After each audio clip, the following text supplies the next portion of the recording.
We've never said anything proactively about possible use of nuclear weapons by Russia. We have only hinted in response to those statements that the Western leaders have made. No, that's not the shocking statement that Putin made in any way, shape, or form. It comes up just shortly thereafter. But it was the reaction by the Pentagon immediately after where the shock and awe truly resides. A move that's beyond comprehension in response to what some would consider Putin backstepping a bit, trying to stop the war dogs from barking. He knows what the neocons want, and some would consider him one of those, but that's where I look forward to your opinion as soon as we get into this broadcast. My name is Justice Knight, today filling in for Lisa Haven. Can't thank you enough for being here. Lisa's getting better. She hopes to be back on the air soon. She wanted me to share that with you. And also, she wanted me to give a shout out to her sponsor. So I need you to go to virtualshield.com/Lisa Haven 1. And why? Because VirtualShield has a brand new product out there called VirtualShield One. Global network access, unblocked streaming sites, military-grade encryption, unlimited devices, one-click protection, automatic Wi-Fi security. Man, I wish I was a speed talker right now. $1 million insurance, 24/7 support, malware blocking, ad blocking, premium streaming, and priority phone support. Say, but wait, there's more. You see the special deal up on top. One-year plan, $9.99. That's an offer that nobody could refuse. And how do they stack up against the competition? Well, there is no competition. You see Virtual Shield up on the top, green check mark across the board, but nobody else anywhere close. And by going to virtualshield.com/Lisa Haven 1, you're going to get $9.99 a month for a year. But without further ado, let's get back into this broadcast. Blow up and say that Russia did that Russia has conducted a nuclear strike. But it doesn't make sense for us to do it, neither politically nor military. And there you have it, the statement itself. Putin stating, it doesn't make sense for us to use nuclear weapons in Ukraine. That's not the most shocking thing done, though, because within moments, the neocons themselves, the Pentagon and the Biden administration, released the unthinkable. They weaponize our entire arsenal with this declaration. This on Bloomberg, Pentagon strategy won't rule out nuclear use against non-nuclear threats. Not the response you expected? It's the response we got. Defense strategy shuns limits on use once embraced by Biden. In this Wall Street Journal article, Biden sticks with long-standing U.S. policy on use of those weapons amid pressure from allies.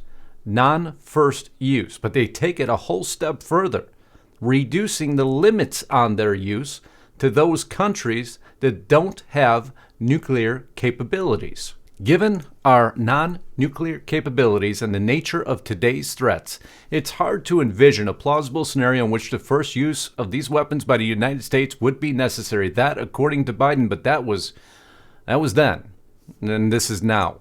He's no longer steering away. As this Financial Times article states, Biden steers away from big change to U.S. weapons policy. Well, now there has been a monumental change. But Putin wasn't done with them yet.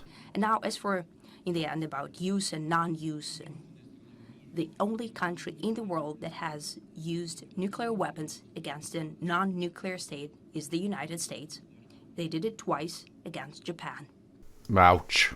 We resemble that comment, unfortunately. And Putin was very quick to remind everyone of that. And so the tweets began. The only country in the world, quoting Putin, that has used nuclear weapons against a non-nuclear state is the United States of America. So then why would the reaction by the Pentagon be, moments afterwards, in their new defense strategy, rejected limits on using these weapons? Rejected limits. Long championed by many, including, well, Joe Biden himself. But yet just another of his reversals. Citing burgeoning threats from China and Russia, the Defense Department said in a document released Thursday that by the 2030s, the United States will, for the first time in history, face two major... For the first time? China and Russia haven't been a threat up until this point in time? This is breaking news? Give me a break. without ruling out using the weapons in retaliation to a non-nuclear strategic threat to the homeland, U.S. forces abroad, or allies. Expanding that arsenal and the use of that arsenal to places unseen before. Biden decides not to change U.S. policy. Will say fundamental role of nuclear weapons is to deter nuclear attack. Won't eliminate other roles. Allies were nervous, but this leaves open threat of a first strike by the U.S. Does that make our position in the world better?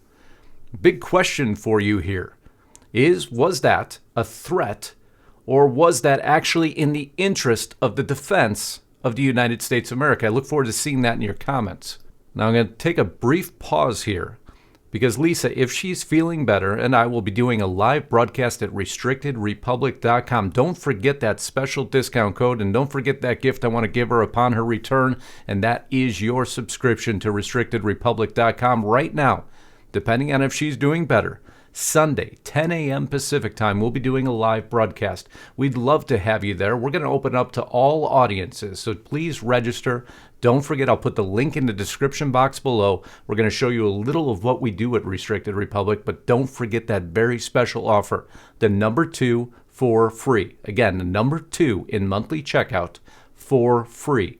You put that in there, and I'll put it up on the screen here. That's going to get you 2 months absolutely free, plus a bonus 14 days. In a stunning move that should spark outrage amongst so-called progressive, yes, well, we hear from Ilhan Omar, AOC, Rashida Tlaib now. This would be against what they desire, but Biden doesn't seem to care, or the neocons don't seem to care what they think. But will it best prompt some very sternly retracted letters? The report that's part of the broader strategy said the Biden administration reviewed the policy and concluded that the no first use and sole purpose policies, they'd result in unacceptable levels of risk in light of the range of non-nuclear capabilities being developed and fielded by competitors that could inflict strategic level damage. So don't come up with a counter strategy. No, let's just go with worst case scenario. Let's weaponize the entire arsenal and let's threaten the entire world. That was the strategy the Pentagon had picked. Do you agree with it? Well, Biden did it at one point in time. I reject the use of violence and war to conquer nations or expand borders through bloodshed, to stand against global politics of fear and coercion. Well, so much for that. Throw that out the window, because Biden breaks yet another campaign promise, another stunning reversal on this reversal in course on the use of nuclear weapons. And I can't wait to see your opinions below, because this could have impacts beyond our imagination. When one of the largest arsenals in the world is used, and again, I look forward to your opinion in the comments, was that a threat, or was that actually a strategic deterrent, preservation or protection of the United States of America? Can't wait to see what you think, because as Putin declares it doesn't make sense to use them, the Pentagon comes out and says we're actually going to expand our use. That was the reaction, and now we will see the reaction of a reversal in this long-standing U.S. policy. I can't even begin to imagine the world's reaction to that statement as the U.S., as Axios states, grapples with the risk of nuclear war over Ukraine. But did they just expand that very possibility? Again, I can't thank you all enough for being here. If you haven't subscribed to Lisa's channel, I certainly hope you will. Help us share the video. If you haven't subscribed to mine, Lisa will put a link just above. And don't forget to join us at Restricted Republic. We love you all. Until next time, on behalf of Lisa Haven, Godspeed and God bless. Justice Knight, signing out.